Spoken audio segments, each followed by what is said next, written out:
Assalamualaikum warahmatullahi wabarakatuh. Kami dari kelompok 7 hari ini mendapatkan kesempatan untuk mempresentasikan proyek kami untuk memenuhi untuk memenuhi presensi pemrograman berorientasi objek. Next. Adapun di sini program ini atau proyek ini kami susun secara 5 orang. Yang pertama ada Anas Novaldi, ada Rian Rahman, ada Muhajir Alandi, terus ada saya sendiri yang Wira Saputra, dan Rahan Nabi Nugroho.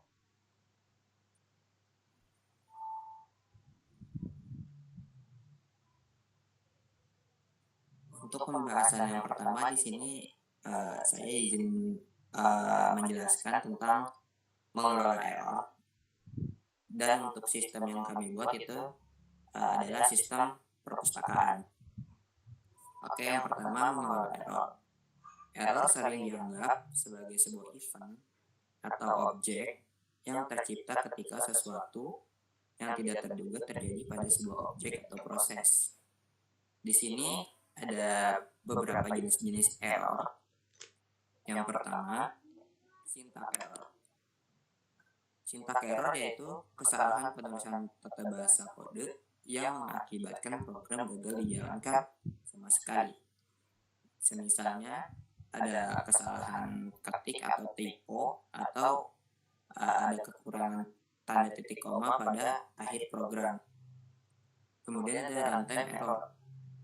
Runtime error yaitu kesalahan saat program berjalan yang menyebabkan aplikasi tiba-tiba berhenti atau crash. Bisa dibilang seperti kita mengerjakan program tapi bertabrakan gitu, jadi programnya error atau crash. Yang ketiga ada logical error.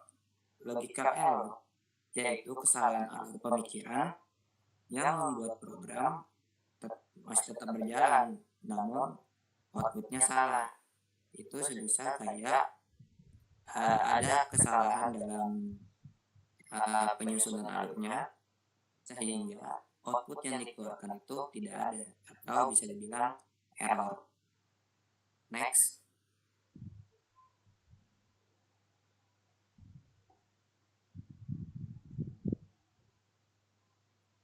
Oke, di sini ada contoh-contoh error dari program yang kami buat. Untuk yang pertama adalah error yang dimana itu menampilkan data yang tidak boleh kosong. Nah, di dalam block try terdapat logika pengecekan. Jika kondisi tidak terpenuhi, program akan melempar atau nge-throw objek kesalahan ke invalid argument. Invalid argument itu adalah tipe error standar untuk C++ untuk input yang tidak sesuai. Dan pesan dalam kurung itu bisa kita kustomisasi sendiri. Nah, untuk inputnya bisa kita lihat dari sintaks di atas, yang if judul empty dan penulis empty dilempar throw ke argumen yang invalid, data tidak boleh kosong. Seperti kita lihat pada output di sini, kita tidak memasukkan nama buku dan nama penulis, otomatis program akan menjalankan invalid argumen, datanya tidak boleh kosong. Kemudian ada yang namanya error logika, yaitu di mana database itu tidak bisa menerima data ganda. Data ganda yang dimaksud semisal kita memasukkan sebuah data yang dimana kita sudah memasukkan data sebelumnya, tapi kita ingin memasukkannya lagi. Nah, untuk contohnya ini kita bisa lihat pada sintaksnya. Jika pada data gabung, maka akan mengeluarkan error message, yaitu buku sudah ada. Nah, untuk outputnya kita bisa lihat sebelumnya kita sudah mengisi nama buku dan nama penulis, tetapi kita ingin memasukkan eh, data nama buku dan penulis yang sama, maka eh, program akan menjalankan buku sudah ada, maka akan menampilkan message box seperti output yang ada di sini. Next.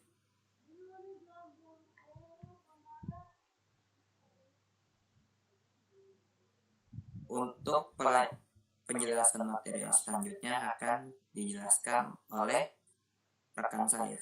Terima kasih.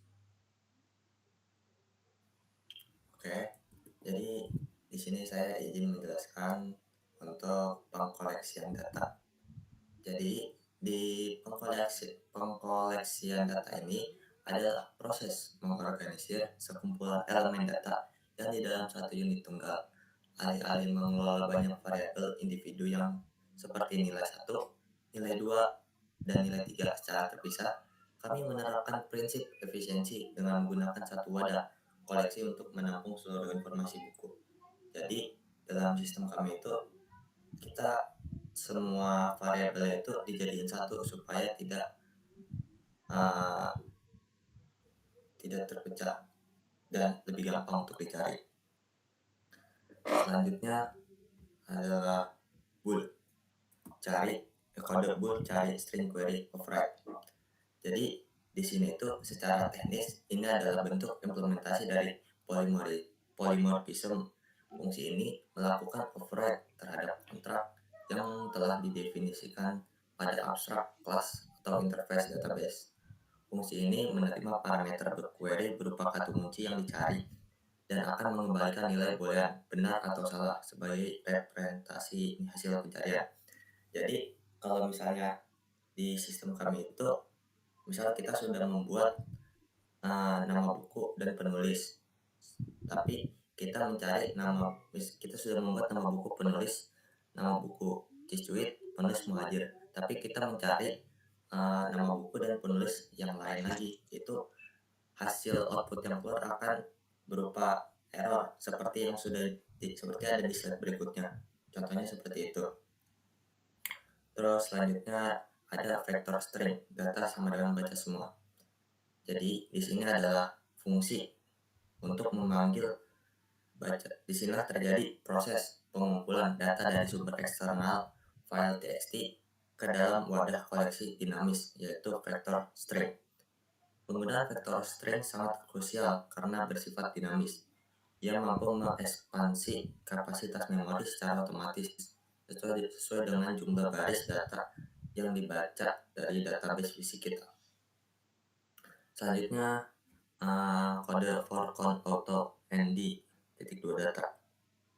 Jadi di sini adalah struktur kontrol pengurangan. Ini adalah range based for loop yang berfungsi untuk memeriksa setiap elemen di dalam koleksi secara beruntun dan sekuensial. Di dalam peluang tersebut juga terdapat logika kondisional if di sama dengan query return true. Di sini sistem membandingkan data yang sedang diiterasi dengan kata kunci yang dicari. Jika ditemukan kecocokan atau match, fungsi akan segera berhenti dan menyatakan bahwa data ditemukan dan mengembalikan nilai true. Jika data tidak ditemukan, maka akan menghasilkan error. Terus yang terakhir adalah return false. Jika seluruh isi koleksi telah diperiksa, namun tidak ada satupun data yang cocok, maka program akan mengeksekusi perintah return false. Ini menandakan bahwa proses pencarian selesai. Data tidak ditemukan di dalam sistem. Pendekatan ini memastikan aplikasi kita bekerja secara deterministik dan handal dalam mengelola informasi. Next.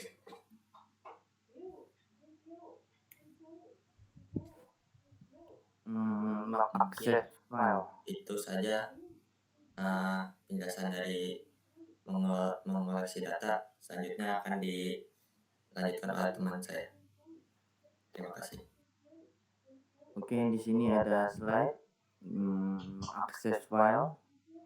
Tujuan akses file yaitu yang pertama persistensi, menjamin data tidak hilang saat program ditutup. Lalu yang kedua integritas, menambah data baru tanpa menghapus data lama, mode append. Lalu selanjutnya ada proses akses file. Itu pertama membuka, menyiapkan jalur komunikasi ke file tujuan. Selanjutnya memvalidasi, mengecek apakah file bisa diakses. Tujuannya untuk mencegah runtime error.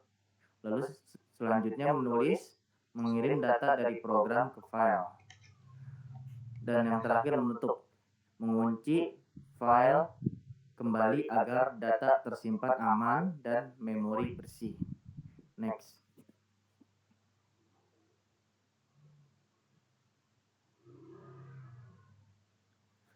Dan ini adalah program untuk mengakses file. Yang pertama ada void simpan dalam kurung string data of write, lalu di bawahnya of string out dalam kurung file name iOS apps. Adalah mendefinisikan fungsi simpan yang menggantikan fungsi kelas induk dan membuka file untuk menambah data di baris paling bawah. Lalu setelah membuka file untuk menambah data, kita ngecek dulu tuh, mengecek apakah akses ke file berhasil dilakukan oleh sistem atau tidak, yaitu if dalam kurung out titik is underscore open. Lalu selanjutnya throw runtime underscore error dalam kurung gagal membuka file database, yaitu melemparkan pesan kesalahan jika file gagal diakses, error handling. Jadi kalau filenya tidak bisa diakses maka akan muncul notif gagal membuka file database. Dan yang terakhir ada out data end, out titik close, yaitu yang atas menulis data ke dalam file dan berpindah ke baris baru, dan yang bawah menutup dan mengunci file agar data tersimpan dengan aman. Contohnya adalah gambar yang di sebelah kanan itu adalah file yang berhasil diakses. Oke, selanjutnya akan dibacakan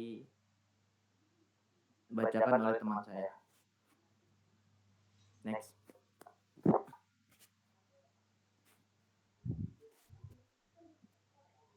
Oke, jadi selanjutnya ada modularisasi.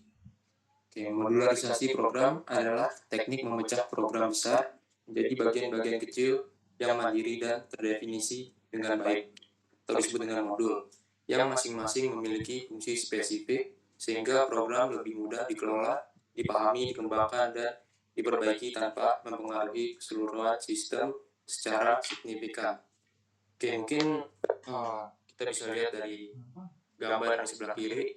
Pertama ada not modular, kemudian ada modular. Jadi pada program yang tidak modular itu kan pastinya ketika di run statement 1, statement 2, hingga statement 3 itu akan menampilkan seluruhnya pada isi program. Nah, ini bakal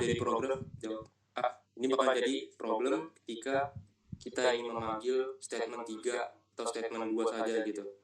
Nah, dengan ini kita membutuhkan namanya modularisasi. Seperti contoh, kita menggunakan sebuah fungsi atau metode yang bisa dipanggil dan bisa digunakan dan juga dikelola dengan baik gitu.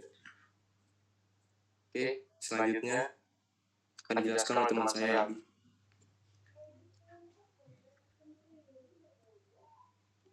Oke, selanjutnya ialah membuat GUI atau Graphical User Interface. Jadi UI itu proses merancang antarmuka visual agar pengguna bisa berinteraksi dengan program melalui elemen grafis seperti tombol dan jendela, alih-alih hanya untuk mengetik teks. Jadi di dalam kode GUI ini tuh ada 4. Yang pertama itu create window static nama buku, terus ada create window static penulis, dan juga ada create window button cari, create window button buat atau menambahkan buku, dan cache WM comment. Jadi di dalam codingannya ini tuh ada sekitar 4 untuk GUI-nya. Yang pertama itu tadi nama buku yang statik, jadi itu di nama buku codingan ini itu bisa dibilang tidak bisa diubah melalui outputnya. Jadi harus kalau ingin diubahnya itu di dalam codingannya. Terus juga untuk teks judul create window edit itu di bagian kanannya, di bagian sini nih, nama buku kanan itu baru bisa diedit, jadi input dari user. Sama seperti penulis di create window static penulis, jadi si penulisnya itu nggak bisa diubah, tapi di kanannya ataupun bisa mengisinya itu di bagian create window edit di sebelah kanan penulisnya. Nah di sini tuh ada 3 ataupun 4 ya bisa dibilang untuk output perkiraan GUI-nya. Yang pertama itu GUI mencari data buku, ini untuk data buku yang sudah ditambahkan.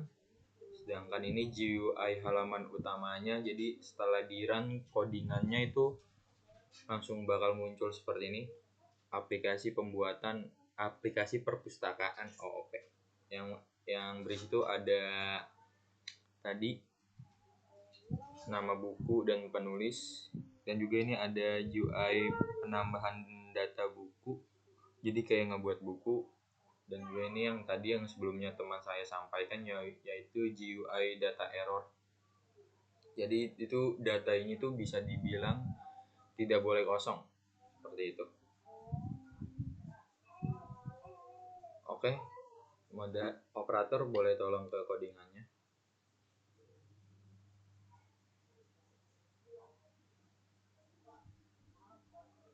Ke bawah tolong. Bawah. Atas sedikit lagi.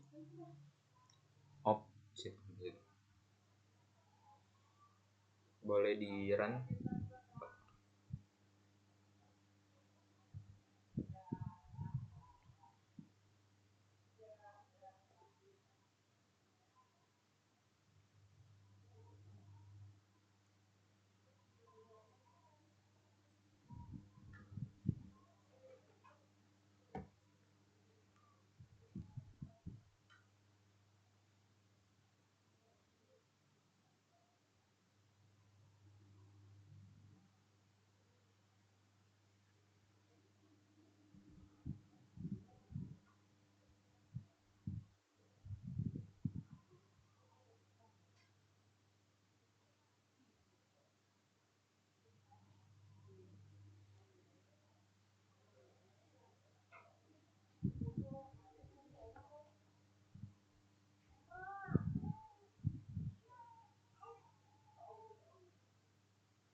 Ini gua yang ngelik apa laptop lu nih, Nas?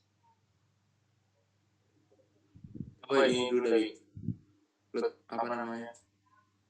Stop dulu. Oke, ini dari hasil runningan kodenya seperti yang di PPT ya. Coba Anas tolong masukkan nama buku, mens rea, penulisnya itu aliansi. Oke, tolong dibuat ya. Oke, buku berhasil ditambahkannya. Coba tolong Anas di sama kayak tadi, mens rea nama bukunya dan penulisnya itu Panji.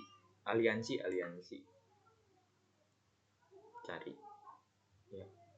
Nah, ini Ini seperti yang tadi sudah ketemu ya. Oke, coba jika penulisnya itu diganti menjadi Panji, apakah ketemu? Seharusnya sih tidak akan ketemu karena tidak masuk ke database. Nah, itu kurang lebih contoh GUI-nya. Oke, kembali ke PPT. Makasih untuk Mas Anas operatornya. Selanjutnya akan dipresentasikan oleh Anas Novaldi.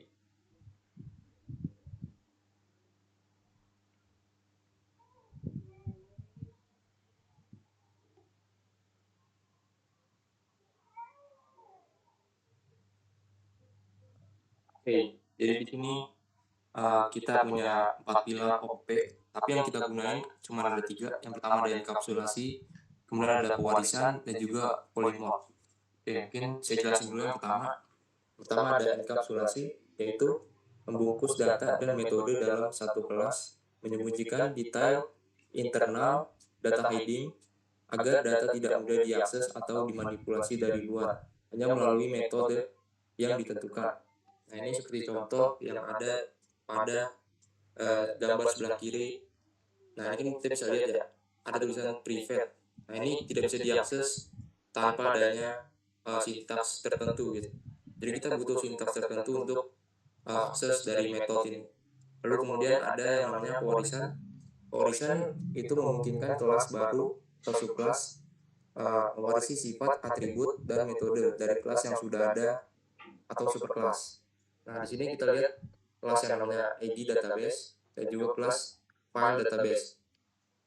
Nah, jadi superkelasnya itu ID database, kemudian subkelasnya adalah file database. Kita bisa lihat sebelah kanannya di sini public ID database. Itu termasuk superkelasnya dia atau parentnya dia. Lalu yang terakhir ada polymorphism, yaitu banyak bentuk satu nama metode yang perilakunya berbeda tergantung objeknya. Nah, di sini juga ada yang namanya polymorphism. Kita bisa lihat dari metodenya kelas ID database, yaitu void simpan. Nah, kita bisa lihat di sini di atas, paling atas itu kan ada yang namanya override, yaitu punya aksi atau kelakuan yang berbeda. Kalau di metodenya ID database, yaitu simpan itu sendiri namanya, defaultnya itu 0 pada data string. Kemudian di sini berbeda, di sini yaitu data bisa disimpan gitu, di override, jadi kelakuannya berbeda dengan yang awalnya, dengan metode awal. Oke.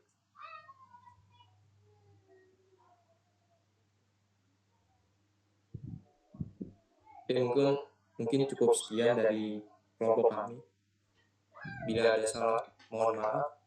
Billahi fisabilillah. Wassalamualaikum warahmatullahi wabarakatuh. Waalaikumsalam warahmatullahi wabarakatuh.